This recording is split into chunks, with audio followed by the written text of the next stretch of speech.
Hello. It's autumn time. It's the perfect time to enjoy fresh, juicy, sweet apples. Let's make an apple pie. Don't panic. It's not as hard as you think, and it's oh so delicious. Now, what kind of apples should we use for our apple pie? A baking apple is not the same kind of apple that you would slice and have with your sandwich at lunch. A baking apple should be firm and sweet, not too tart, and juicy. I like the Braeburn variety, but you may not have that variety at your grocery store. Ask your grocer or local farmer's market for a recommendation on a good baking apple. You'll need 4 to 6 apples to make a 9-inch apple pie. Now, pie is 2 basic parts: crust and apples. The crust is easy because the crust is made from simple ingredients. It's flour, salt, shortening, and water. Simple. You can do this. Work the flour and shortening and salt together until it's a crumbly mixture. Then we add just enough chilled water to bind it together. After that, you'll be ready to roll it out into a circle for your pie pan. If you don't have a rolling pin, that's okay. You can use any cylinder, a round bottle, or a can that's heavy and has a smooth surface to roll out your pie crust. Use a little flour on the surface so that it won't stick to your rolling pin or the surface you're working on. Roll in different directions until you have a nice thin round circle. Fold that circle in half, again into a quarter.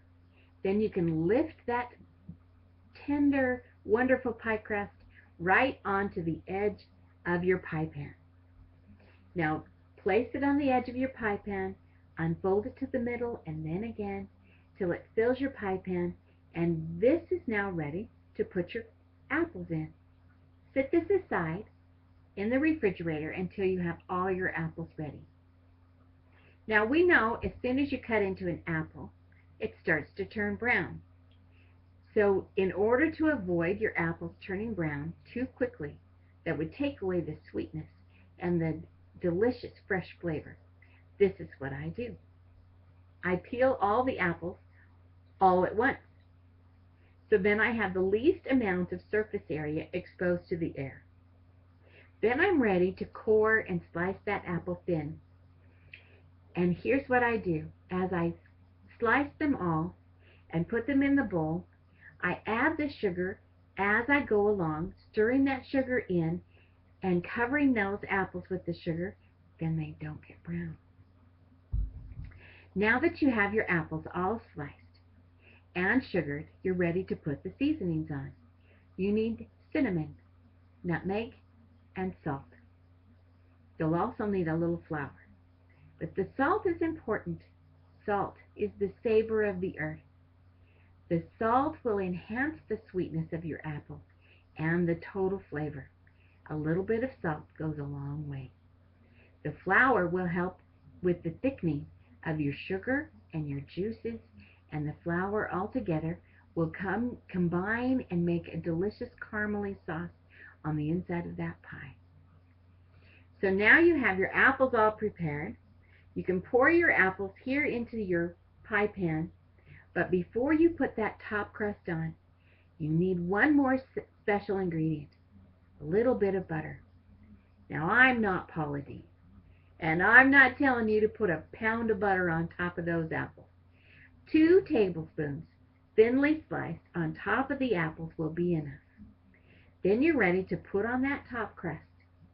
Pinch the edges to seal the bottom crust and the top crust together. You don't want any of the juices coming out. It needs to stay inside that pie as it bakes. Trim off any excess crust from the outside edge of your pie pan. Cut slits into the top of your crust to let the steam escape as it's baking. You can pinch or twist a little design on the edge of your pie crust, but it won't make any difference to the way it tastes.